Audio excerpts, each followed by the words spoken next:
Morning students, आप पढ़ रहे हैं भूगोल विषय क्लास 12 अध्याय 2 विश्व की प्रमुख जनजातियाँ।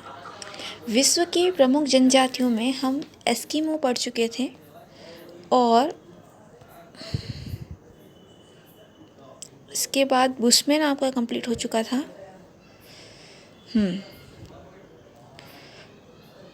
हाँ, बुशमैन के बाद में जो आपकी नेक्स्ट जनजाति रहती है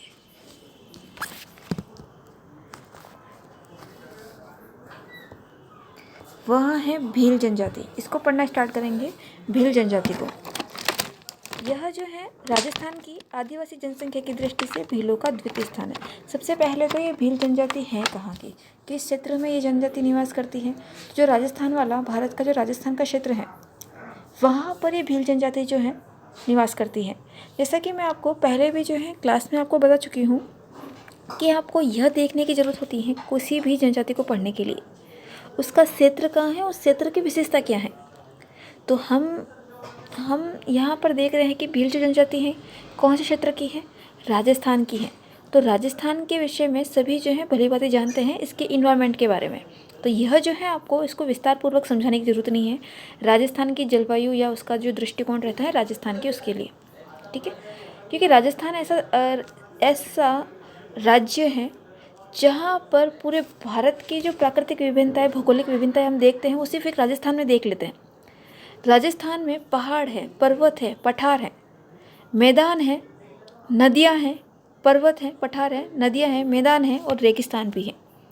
जो हम पूरे भारत में देखते हैं वो सिर्फ हमें एक राजस्थान में देखने को मिलता है। तो यहाँ पर जो भीलों की जनजाति देख रहे हैं हम, यह ऊंची पहाड़ियों पर रहने वाली भीलों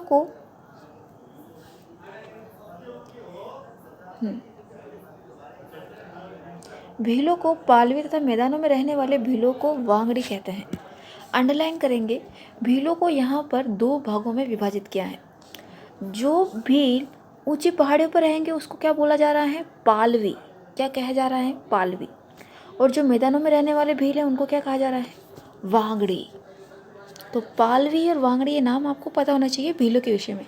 यह आपके थोड़ा इंपॉर्टेंट रहता है भीलों की दृष्टिकोण से।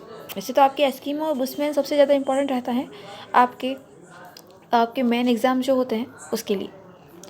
इसके बाद में भील, संताल व घोड़ जनजाति के बाद में भारत में इसका तीसरा सबसे बड़ा जनजाति समूह है। मतलब सर्वाधिक जनजाति जो पाई जाने वाली जो जनजाति है वह भील है। भील शब्द की उत्पत्ति द्राविडियन भाषा के बिलू से हुई है जिसका अर्थ है तीरंदाज। कुछ लोग भाषाई दृष्टि से इस शब्द की उत्पत्ति संस्कृत में क्रिया के मूल जिसका अर्थ है भेदना, वध करना तथा मारना होता है। तीरंदाजी में इसकी निपुणता के कारण माना जाता है। इनके संबंध में पुराणों में अनेक संदर्भ उपलब्ध है।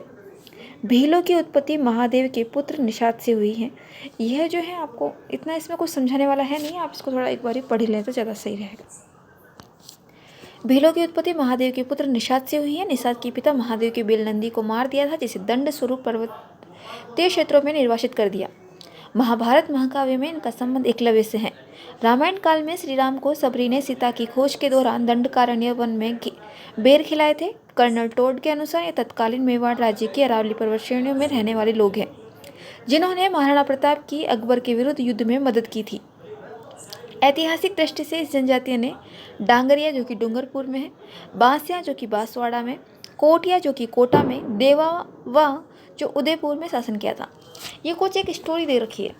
यह स्टोरी जो दे रखी है महादेव से रिलेटेड या किस प्रकार से जो है भील जनजाति का उदय हुआ है उसको आप ये पढ़ने से ही जो है आपको स्टोरी समझ में आ जाएगी। इसको वो समझाने वाली नहीं है। बात करते हैं, इंपॉर्टेंट बात आती है इन लोगों की विशेषताओं के बारे में।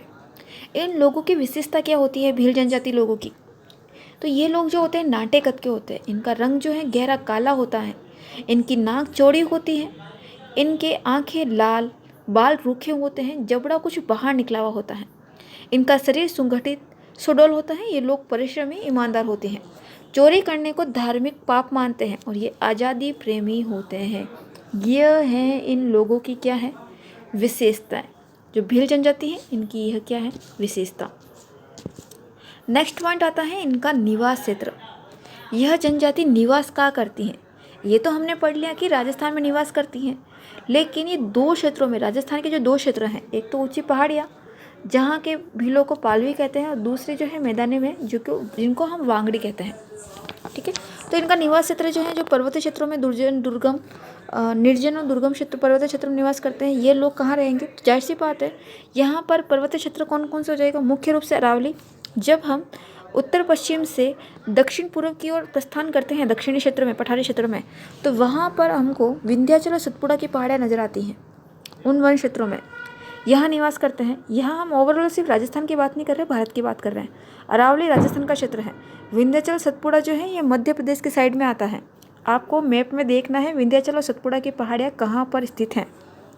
ठीक है, आपको भारत के मध्य भाग में जो है ये देखने को मिलेगी विंध्याचल और सतपुड़ा की पहाड़ियाँ। तो यहाँ पर इन पहाड़ियों में जो है ये भील जनजाति निवास करती हैं।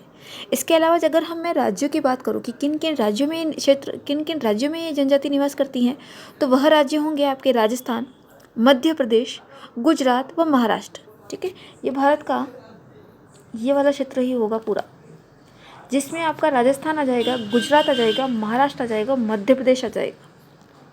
ये सारे क्षेत्र ही जो है भील जनजाति के लिए रहेंगे। भीलों का मुख्य केंद्रीकरण राजस्थान के बांसवाड़ा। अगर मैं सिर्फ राजस्थान की बात करूं कि राजस्थान में ये जनजाति कहाँ रहती है, कहाँ निवास करती है, तो राजस्थान में होगा आपका डूंगरपुर, बांसवाड़ा, इस सारा जो क्षेत्र होगा, राजस्थान।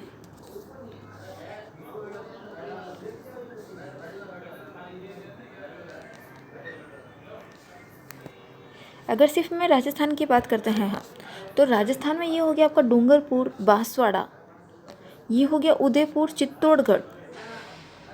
ठीक है, ये तो हो गया राजस्थान की बात। अगर मैं मध्य प्रदेश में आता हूँ, ये मध्य प्रदेश वाला क्षेत्र। मध्य प्रदेश में आ गया धार, झाबुआ, रतलाम। अगर मैं यहाँ पे गुजरात की बात करती हूँ तो गुजरात में आ गया आपका पंचमहल, बड़ोदरा। इसके नीचे महाराष्ट्र की बात करती हूँ तो महाराष्ट्र में औरंगाबाद, अहमदनगर, जलगांव, नासिक, धुले। आपको अगर क्षेत्र की बात याद करनी तो आपको क्षेत्र में क्या याद करना है? सबसे पहले क्षेत्र में ये क्षेत्र, पहाड़ी क्षेत्र का नाम याद करोगे आप, 4 राज्यों के नाम याद करोगे। इसके अलावा सिर्फ राजस्थान की याद कर लेना, इतना काफ़ी है।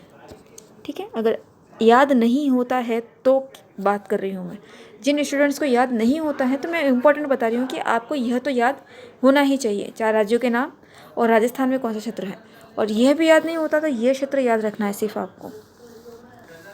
निवास क्षेत्र में सबसे इम्पोर्टेंट यह है, अरावली, विंध्याचल, सतपुड़ा की पहाड़ियों में निवास करती है। ठीक है, आगे देखिए, इसका आपको मानचित्र 2.3 में भील जनजाति के निवास क्षेत्र को प्रदर्शित करना है। 2.3, 2.7, चलो ठीक है, जाने दो, बाद में आप अपनी बुक में देख लेना। 2.3 का जो मैप है भील जनजाति का, उसमें आप देखना। इनके निवास क्षेत्रों में जलवायु कैसी होती है? मानसूनी। इनके निवासी क्षेत्रों में लगभग 33% भूभाग पर वन पाए जाते हैं। पहाड़ी क्षेत्र हैं तो वन तो होंगे। अनाच्छादित पहाड़ियाँ, अपरदित मिट्टी व वनों की कटाई ने भीलों की बढ़ती जनसंख्या के सामने अनेक समस्याएं खड़ी कर दी हैं। जाहिर सी बात है, यह हमारे पर्यावरण की कुछ समस्याएं देखने को मिलती है मिट्टी के क्षेत्र में, वनों की कटाई के क्षेत्र में, क्योंकि मिट्टी का अपरदन हो रहा है और वनों की कटाई हो रही है। ये सबसे बड़ी समस्याएं हैं जिनका सामना अभी कौन कर रहे हैं? भील जनजाति कर रहे हैं। अगर मैं इनके आर्थिक क्रियाकलाप की बात करती हूँ कि कार्य क्या करते हैं, इनका कार्य क्या है, किस प्रकार से अपने जीवन का निर्वाह करते हैं ये लोग, तो यह जो है, हमने जब एस्किमो जनजाति पढ़ा था तो उसमें हमने कृषि नहीं पढ़ा था, ना पशुपालन पढ़ा था। लेकिन इसकी जनजाति जो है, हम भील जनजाति, वह खाद्य संग्रहण करते हैं, अखेट भी करते हैं, कृषि भी करते हैं और पशुपालन भी करते हैं। इनके आर्थिक क्रियाकलाप का जो अंतर है, जो डिफरेंस है, वो आपको पता होना चाहिए। प्रमुख जो भी आपकी जनजातियाँ रहती हैं, वैसे तो इम्पोर्टेंटली आपको एस्किमो बुशमैन है, फिर भी आपको अगर शॉर्ट क्वेश्चन बन जाता है भील जनजाति का तो आपको उसका पॉइंट ऑफ व्यू से आपको पता होना चाहिए उनके बारे में। याद आपको सारे करने हैं, लेकिन जो इम्पोर्टेंट रहता है उसको थोड़ा ज़्यादा ध्यान देना है। ठीक है, आगे देखिए, ये लोग वनों से विशेषकर स्त्रियां कंदमूल, फल फूल, पत्तियां एकत्रित करती हैं, जंगली पशुओं पक्षियों का शिकार करते हैं, कृषि में खाद्यान्न, साग सब्जियां व चारे की फसलें पैदा करते हैं, भेड़ बकरी, गाय भैंस और कुक्कड़ पालन करते हैं। यह तो हो गया इनका खाद्यान्न, कृषि पालन और पशुपालन के क्षेत्र में। अब बात आती है आखेट। आखेट यानी शिकार करना। तो शिकार के रूप में किस प्रकार से शिकार करते हैं? यह तीर कमान से ये लोग जंगली पशुओं का शिकार करते हैं, तालाबों से मछली पकड़ते हैं, ये इनका कार्य है। महान शिकारी थे पूर्व में यह, लेकिन अब ये लोग कृषि भी करने लगे हैं। पहले शिकार से ही सारा काम होता था, लेकिन जब से ये कृषि करने लगे तो ये वाला जो कार्य है इनका धीरे धीरे कम हो गया। लगभग 80% भील जो है कृषि कार्य करने में लगे हैं। ये आपको मैप भी दे रखा है इसका, ठीक है। हाँ, अब देखिए यहाँ पर झूमिंग कृषि को चीमाता और मैदानी भाग में की जाने वाली कृषि को दजिया कहते हैं। मैं आपको झूमिंग कृषि जो है, स्थानांतरित कृषि, झूमिंग कृषि समझा चुकी हूँ, ठीक है। तो इसी झूमिंग कृषि को जो है पहाड़ी क्षेत्रों में इसको क्या बोलते हैं, चीमाता, और मैदानी क्षेत्रों में इसको क्या कहते हैं, दजिया। अंडरलाइन करेंगे इसको, चीमाता दजिया, शॉर्ट क्वेश्चन बनता है चीमाता दजिया पर। पहाड़ी क्षेत्र है तो वहाँ पर झूमिंग कृषि को क्या कहेंगे, चीमाता। मैदानी भाग की जाने वाली कृषि को क्या बोलेंगे, दजिया, ठीक है। अगली बात आती है भोजन की। तो भोजन के रूप में जो है, भोजन के रूप में ये क्या लेते हैं, वर्ष पर्यंत भीलों का मुख्य भोजन क्या होता है, मक्का। उत्सवीय और प्रतिभोज के अवसरों पर चावल व लापसी बनती है। छाछ व आटे को उबालकर लगभग हर घर में राबड़ी बनाई जाती है। गेहूँ, चना, उड़द, मूंग सब्जियां भी इनके भोजन में शामिल हो गए हैं। रीति रिवाज और परंपराओं के अनुसार भील मांसाहारी होते हैं। भील लोग महुआ से निर्मित मदिरा के अधिक वेशनीय होते हैं। इसमें कुछ समझाने वाला नहीं है इनके भोजन में। इनके वस्त्रों में भी आपको सिर्फ एक बार रिवाइज कर लेना है, इसमें कुछ समझाने वाला नहीं है। नेक्स्ट पॉइंट आता है इनका निवास गृह। निवास गृह के अंतर्गत ये झोपड़ियों के खेत के छोटे टुकड़े के मध्य टीलों पर बनाई जाती हैं इनकी झोपड़ियाँ। ये झोपड़ियों में निवास करते हैं, जो किससे बने होते हैं, मिट्टी, पत्थर, बांस के बने होते हैं। तो यह भी इसमें कुछ ऐसा कुछ समझाने वाला नहीं है। औजार व बर्तन ये आप सेल्फ पढ़ोगे। इसके अलावा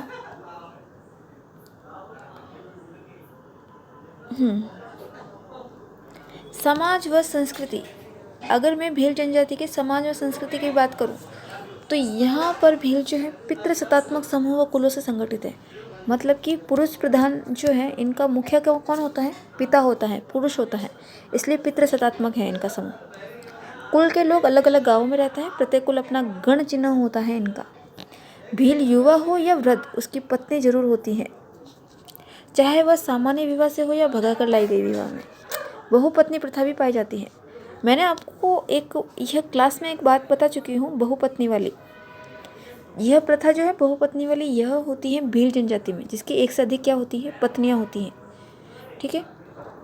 सामान्यतः विवाह का प्रस्ताव वर पक्ष की ओर से आता है। इसमें कन्या का मूल्य देना पड़ता है, जिसे दापा कहते हैं। यहाँ पर कन्या का मूल्य दिया जा रहा है। इस प्रथा को क्या कहा जाता है, दापा। अंडरलाइन करेंगे, दापा किसे कहते हैं, जो लड़के के पिता को देना होता है। गोल गधेड़ों प्रथा के द्वारा कोई भी युवक सूरवीरता व साहस का कार्य दिखलाते हुए शादी हेतु युवती को चुनने का अधिकार प्राप्त करता है। यहाँ पर एक गोल गधेड़ों प्रथा है, जिसमें वह किस प्रकार से सूरवीरता व साहस से जो है उस युवती को चुनता है, उसे विवाह करता है। अगर कन्या को मूल्य देकर वह विवाह करता है तो दापा। अगर वह साहस और सूरवीरता से दिखाकर कार्य कर युवती से विवाह करता है तो वह हो जाएगा आपका गोल गधेड़ों प्रथा, ठीक है। यह प्रकृति पूजक है। कृषि यंत्र व उपकरणों को भी पूजा करते हैं। अधिकांश भील यहाँ पर क्या है, कृषक है। भीलों में बहुत से देवी देवताओं की पूजा की जाती है। कुछ लोग नागदेव को पूजते हैं। यह अंधविश्वासी भी होते हैं, भूत प्रेतों में विश्वास भी करते हैं और मृतकों का दाह संस्कार भी करते हैं। ये होली व दीपावली महत्वपूर्ण पर्व ये मनाते हैं भील जनजाति। लंबे समय तक होली माता के गीत भी गाते हैं। घूमर व गेर भीलों के प्रमुख नृत्य होते हैं।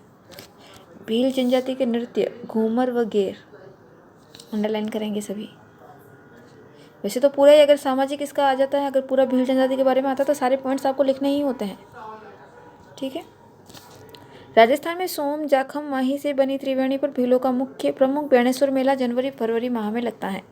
बेणेश्वर मेला यह जो आपका डूंगरपुर बांसवाड़ा वाला क्षेत्र है, जहाँ पर सोम, जाखम, माही तीनों नदियाँ त्रिवेणी संगम बनाती हैं, यहाँ पर बहती हैं। जो राजस्थान का जो दक्षिणी क्षेत्र है, ये वाला जो दक्षिणी क्षेत्र है, इन क्षेत्रों में यहाँ तीनों नदियाँ बहती हैं। यहाँ पर बेणेश्वर मेला बढ़ता है जनवरी फरवरी माह में।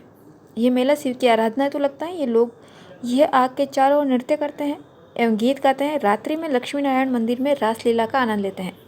इस जनजाति में ढोल बजाकर आपातकालीन समय में सभी को एकत्रित कर लिया जाता है। फायरे भीलों का रणघोष है।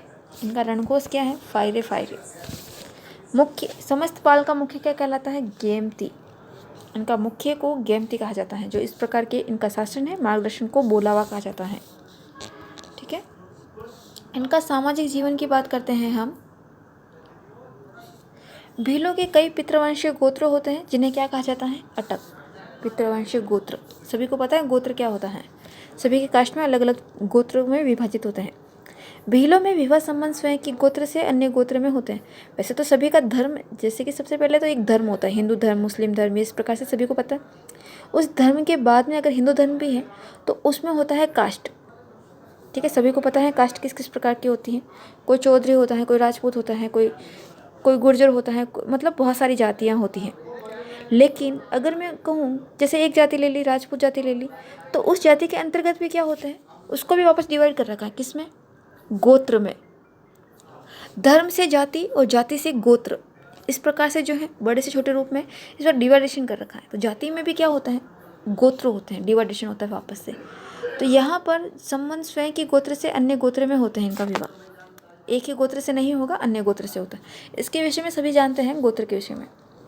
भीलों में विवाह के कई प्रकार, जैसे कि मोर बंदिया विवाह, अपहरण विवाह, देवर विवाह, विनिमय विवाह, सेवा विवाह, क्रय विवाह के तरीके प्रचलित है। यह विभिन्न प्रकार के विवाह के प्रकार हैं। ठीक है, जिस प्रकार के विवाह यहाँ पर प्रचलित है भील जनजाति में। भीलों में गांव के मुखिया को गामेती, झाड़ फूक करने वाले को भोपा, धार्मिक संस्कारों को संपन्न कराने वाले व्यक्ति को भगत कहते हैं। इनके छोटे गांव को फला व बड़े गांव को पाल कहता है। ठीक है, ये क्षेत्र दे रखा है जो मैं बता चुकी हूँ आपको, राजस्थान का क्षेत्र। ठीक है, जहाँ ये भील जनजाति है। यहाँ गौरी व घूमर भीलों के प्रमुख नृत्य हैं। श्रावण मास में पार्वती के पूजन का गौरी पर्व इनका विशिष्ट होता है। देवी देवताओं के साथ साथ स्थानीय लोक देवता धराल, बिरसा मुंडा, कालाजी, गोराजी, माताजी, गोविंद, गुरु, लसेड़िया, महाराज आदि की पूजा की जाती है। यह था आपका भील जनजाति।